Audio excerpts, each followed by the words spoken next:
friends, if you're new here, my name is Callie Bransford. Welcome. Today I'm going to be working on answering one of the most common questions I get, and that is about the planning and scheduling method that I use to get stuff done, particularly as a mom. I want to start this video with a little bit of background information about my productivity journey. Now, I'm the kind of person that likes having busy hands. I get antsy if I'm just sitting around for a long time. And so before motherhood, it was really easy for me to be productive because I like to be busy. But then I had my son, and I'm not going to lie, it kicked my productivity in the butt. And it probably took me at least a year to develop some scheduling and some productivity tips, the ones that I use now, the different methods that I have adopted. It was definitely a process, and I definitely struggled with it a lot. My guess is if you clicked on this video, you're maybe struggling with it a little bit, so you are certainly not alone. And so what I want to do is I want to break down essentially the two main methods that I use for planning and scheduling that have allowed me to get back to a level of productivity that I feel really happy about.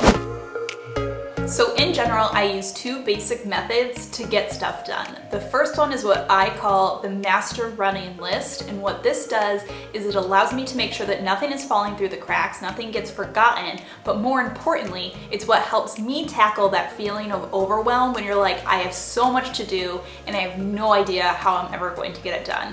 And then the second method that I use in conjunction with that is time blocking. And time blocking is how I take that list and I actually block it into times of space so that I can get it done. And the beautiful thing about this method is you don't have to be some sort of organizing genius. Everything that I use for all of my scheduling lives right inside of these two notebooks. And then they just hang right in my kitchen on a paper organizer that I have in there. It's very minimal, it's not complicated, it's easy, it's portable. So method one of two for my scheduling and productivity is the master running list. And this is something that I've sort of had to invent into my life because I very much struggled with the issue of overwhelm. I just would have 800 tabs open in my brain of 800 different things that I wanted to do, and I would constantly feel overwhelmed of how was I ever going to get it done, where was I supposed to start. So to solve this problem, I adopted my running master list. Now these don't need to be anything fancy or pretty. Mine are jotted down in a $1 notebook, and I have a master list for each month, and then that month is broken down into each week. Now my monthly list is something that I sit down at the very beginning of the month, usually a couple days before the first of the month, and I start to write down all of the things that I want to get accomplished that month. I personally break it into a couple of categories, so this is going to vary for each person. For me, I have one that is blog posts, one that's YouTube videos, one that's admin and back-end work, and then one that's personal stuff. You're going to use whatever categories work for you. Maybe you're going to have one that's home projects, one's that's stuff for kids, one that's work related, one that's personal. You may only have two categories, and that's totally fine, but it allows you to sort of bucket your different hats that you wear. I think a lot of us sometimes feel like we're juggling a lot and we're wearing a lot of hats. So break it down into those different hats that you wear. Then the next thing I have is my weekly list, and this is where I break down the bigger projects into smaller tasks that are needed to complete them. So maybe on a monthly list, one of my big tasks is I have a YouTube video that I'm working on. Some of the smaller tasks that might fit into there would be writing my script, doing research for, whatever I need to do in the video, different shots that I need to get, creating the thumbnail, editing the video. And often I'm not even doing all of these smaller tasks inside of a single week. Maybe I'm doing a couple of tasks for one bigger project and a couple of tasks for another project. Now the reason that my super running master list, what am I calling it? Super master running list? Now the reason that my master running list really works is twofold. The first reason that works really well is because it's essentially a brain dump. It allows you to put all of the thoughts and all of the things that you are feeling overwhelmed about that you need to get done onto a piece of paper, and that can be extremely cathartic. I'm going to share with you under time blocking how I actually take this list and then work it into getting it done. But this process is about just dumping all of those things that you have in your brain onto a piece of paper. It allows you to close some of those tabs that you have open inside of your brain, and seeing it laid out on a piece of paper is honestly the first step. The second reason that I love my running master list is because it allows me to stay accountable for things. It doesn't allow anything to fall through the crack. It doesn't allow anything to get forgotten. We all know that with scheduling, we have really great intentions, but life happens. Maybe you had a busier month than you planned to. If something doesn't get done that week or that month, the very first thing I do when I start a new monthly or weekly list is I reference the one before that so that I can bring anything that was not completed over to this week. So maybe you had a list of 15 big tasks you wanted to complete this week and you only got to 10 of them. It's really not a big deal because you know you're just going to be able to move them on over to the next week. They don't get forgotten. You don't stress because you never got them done. Of course, we're trying to avoid procrastinating, but there's still that idea that there's always tomorrow too. Okay, so now it's time to move on to my second method, which is time blocking. This is essentially where I take what I want to get done and I schedule in the time to do it. So once I have my monthly list and my weekly list, that's when I then schedule it out day by day. Basically, usually what I do is each morning or night, I look at my day and I sort of cherry pick the tasks that I know that I'm going to get done in the next day, and I plan out my day using time blocking. So if you've never used time blocking, I'm going to walk you through exactly how it works. But the reason that it really works for me is because I find that our general life, especially with kids, tends to just fall into natural rhythms and natural blocks of time. I find that time blocking is really effective because it allows me to know exactly what I want to get done in each block of time, but it also gives me the flexibility and the breathing room that I need as a mom of a 1-year-old. I don't feel like I'm kind of like running around like a chicken with my head cut off, not knowing exactly what project to start when, because I've really got my blocks of time planned out and I know what I'm doing in each one of them. And of course, because there's only so many time blocks every single day to fill, I feel like it has been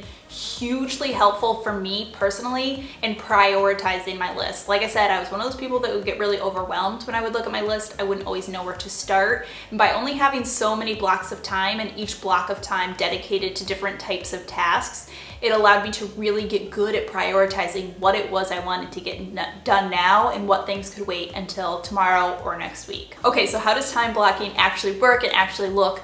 Let me walk you through it. So, using the natural rhythm that likely already exists in your day, you're going to start by dividing your day into blocks. Typically, you're looking for blocks that are like 2 to 4 hours, but some may be a little shorter, some may be a little bit longer. And then you're going to start by naming these blocks with generic names instead of getting specific. So for example, my first block every single day before Miles wakes up is just labeled work. This is a work block for me. I'm going to make these a little bit more specific with specific tasks later, but for right now, it's just creating generic blocks. My next block is always morning routine. So you're just blocking out your day with general topics and working around the natural rhythm of your day. You already know like when it's lunchtime and when do you have dinner and when does your kid nap if your kid naps, or maybe your kid has a half an hour of TV time always at 2 o'clock. You already have some natural rhythm, so you're going to create your blocks around that. Okay, so once you have your general blocks, this is where you start to add in your smaller tasks. You want to write down everything you want to accomplish in that block. So for example, I have this block called morning routine,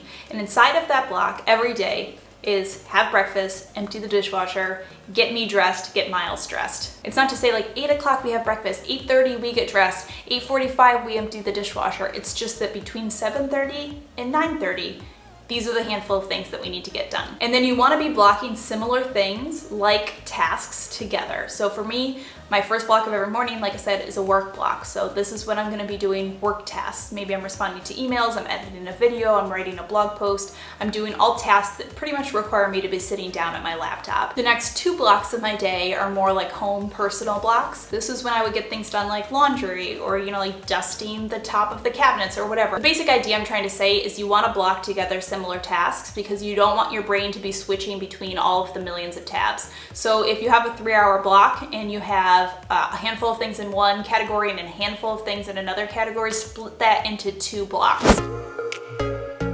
Okay, so now that you kind of know how time blocking works, I have a few very important tips to make it successful. Now the first tip is to be realistic with your blocks. I think sometimes we will see a block of time that's 2 hours and think that we can do 20 tasks, but it's honestly not realistic. Remember that most tasks take longer than we think. Plus, life happens. We get distracted, our toddler spills our milk, somebody gives us a phone call and we get caught up doing that. Life is going to happen and you need to give yourself that flexibility in the breathing room to allow that to happen. It's the reason that block scheduling works. The point is you want to set yourself up for success so that at the end of the day you feel accomplished and not defeated. This is important and this one's on you to make sure that you're doing it right.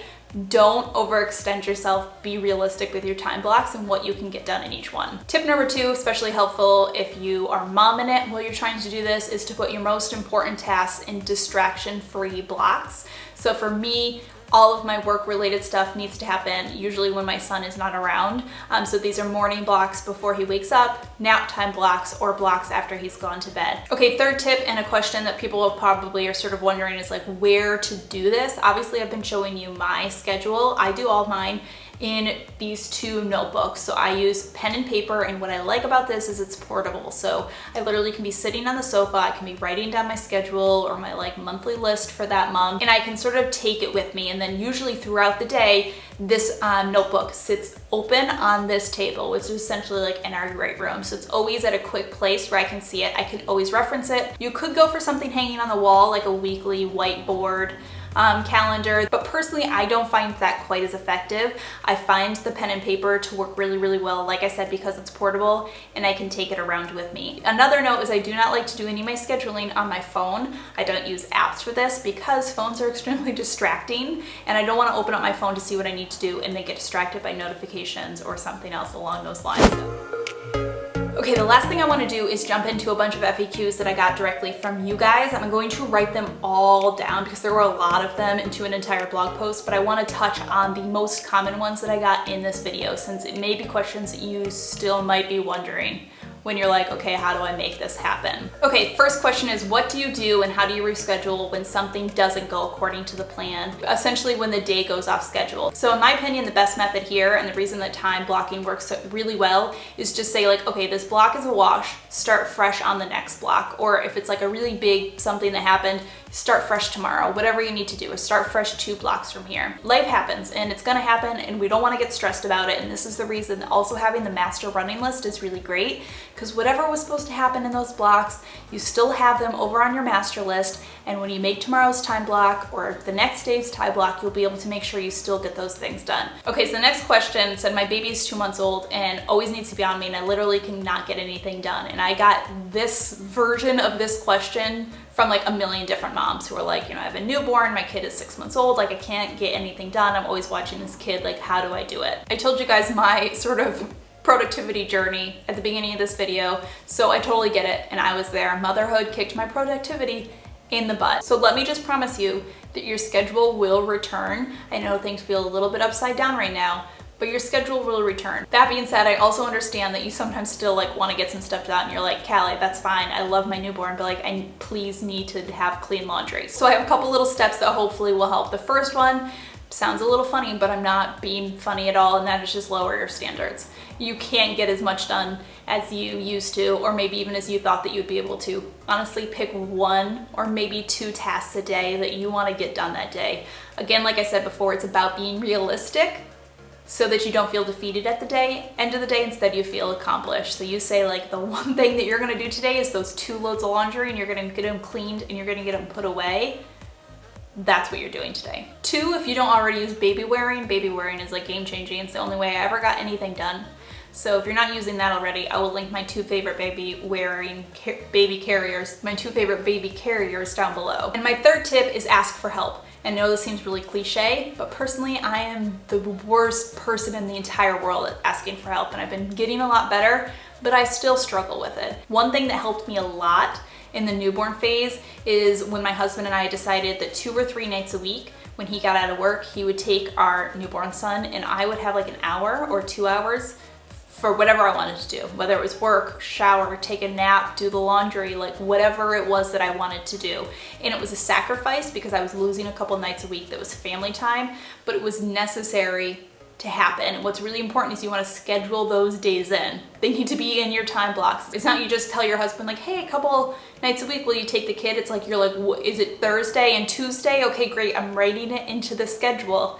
And then you know you have those blocks of time and you can fill them with tasks that you're gonna get done. Another very common question is, how do you find downtime? How do you find time for yourself, time to relax?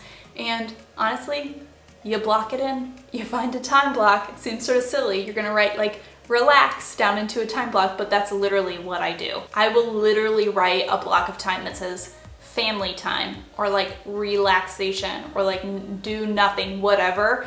I block it into my days. And I know that the idea of like blocking in downtime seems a little bit over scheduled, but it actually ends up being the opposite, and it actually leads to a schedule that's like far more relaxed. Next question is, how the heck do I get anything done when all I want to do is sit around all the time?